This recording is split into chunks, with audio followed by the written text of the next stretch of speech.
day. Happy day. All right. So we're going to do a continuation of yesterday when we started talking about the results from our judges' comments at the festival. And I want you to take a copy of this. This is actually a copy of the ratings by the third judge that you're going to hear today. You heard the first and second one yesterday. So today, I want you to look at this so that you can see exactly what you were evaluated on and exactly how this particular judge rated you. If there are extra copies, just pass them up. If there's not enough for your row, we'll get some to you. So I want you to look at the different aspects that they're rating you on. Tone, technique, interpretation, intonation, balance, musical effect, diction, and other factors. And then you'll notice that they give you an overall rating in the box. This particular judge, unlike the other two judges, actually wrote a comment on his. Most of the time for this, the judges do not write any comments because they're speaking into the recording, which we're going to listen to next.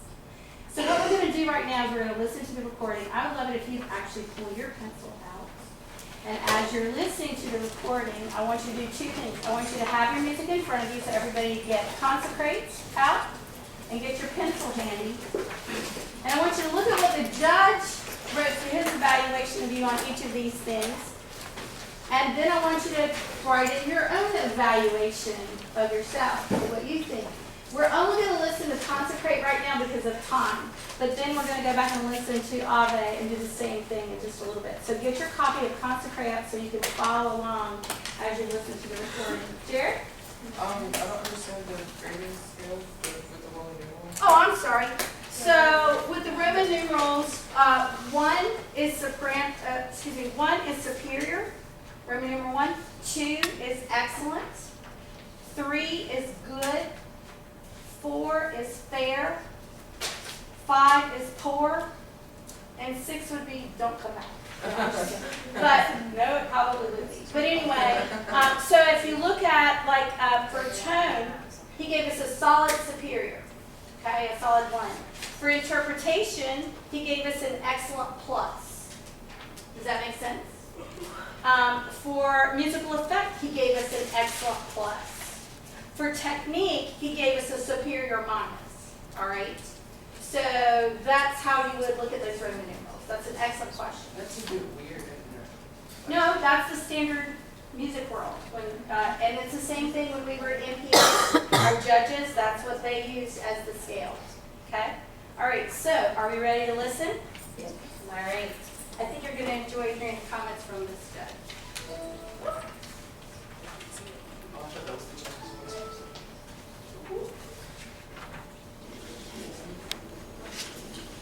Good afternoon. I'm going to Forest fast High forward a School little bit Advanced because, Choir. or I'm going to talk Set over you them a little here bit because they're not really for supposed fun to hear and them with our and also hoping that our comments and suggestions will be of help to you today as well as in the future. So good luck with your singing. Looking forward to hearing you perform. Got some really good music here. So like your entrance onto the risers, you're centered, getting yourself spaced, getting some distance between each other. Always is good for a good choral sound, as well as a good show of your confidence as independent singers in the ensemble.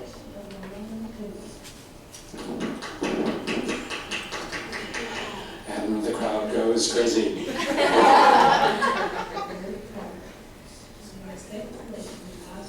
All 2 of them, yes. Our wonderful. Thank goodness for them. It probably made you feel good, yes? Oh, yeah. Okay, here we go. Let's listen.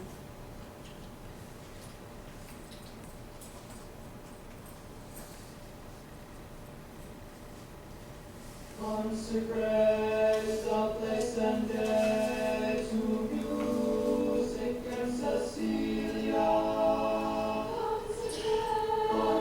Nice opening. I'd like to have a little more crescendo in bar 3 and also in bar 7.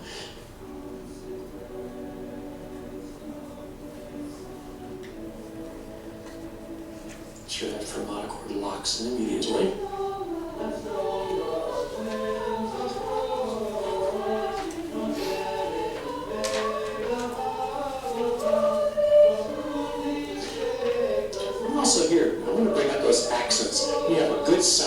singing with confidence and good approach. Nice dynamic contrast there, but no rudely shake. Make sure that rudely shake really does become more convincing if you bring those accents into play even more.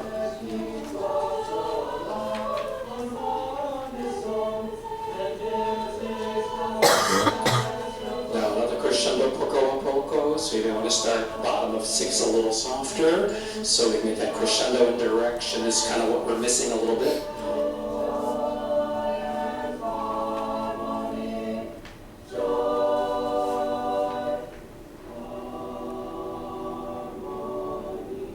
Harmony, a little more O.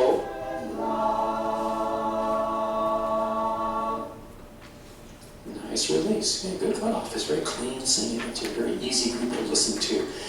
Obviously, you know, you're an advanced choir and you're showing those kind of traits that are indicative of a more advanced ensemble. There's a good blend. You're listening to each other. You hear the parts are there. So the comments we make here are more perhaps a little pickier, but we'll come back to just a few things that might make that work a little bit, just a little bit more with Consecrate in just a second.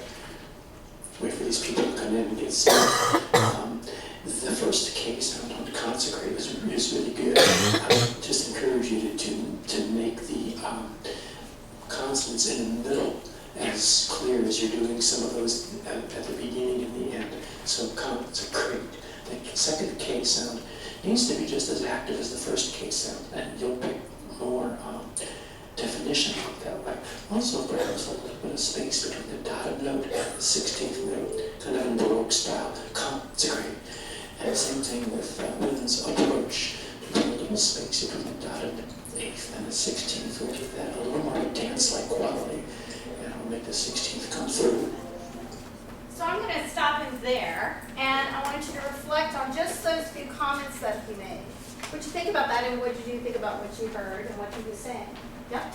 The biggest thing that stuck out to me was how he said a little war O on harmony at the end, whereas another judge said, I don't know if that O sound is so Exactly. great." This was really The other funny. judge said do more of a schwa sound, and remember we had that whole discussion yesterday, and I didn't particularly like that. I agree more with this judge, but you're absolutely I do right. as well. It can be very seductive. Max? I agree with the judge when he says we should focus on the accents and the dynamics and the crescendos.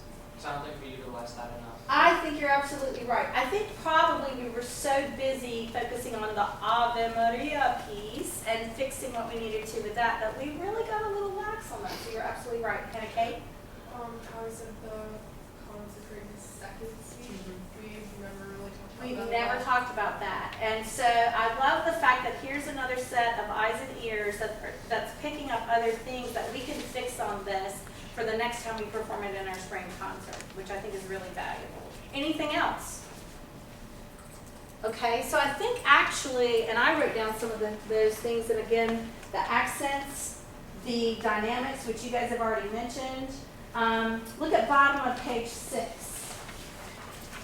Starting softer and giving that line more direction is something that we need to do as well. Bottom of 6, and imitates the blessed. I think if you can take your pencil and actually almost write in a mezzo piano at the beginning of and imitate, and draw a crescendo in, that's going to maybe help us if we start a little bit softer.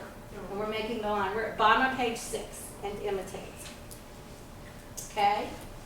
The other thing that he says later, which you will listen to, is to that first page, make it more fanfare-like heralding trumpets. So we're going to experiment with that a little bit today too. So how about do this? Any other comments that you would like to share? Let's just take a couple of pages and try to incorporate some of these things that he's mentioned. So how about do this?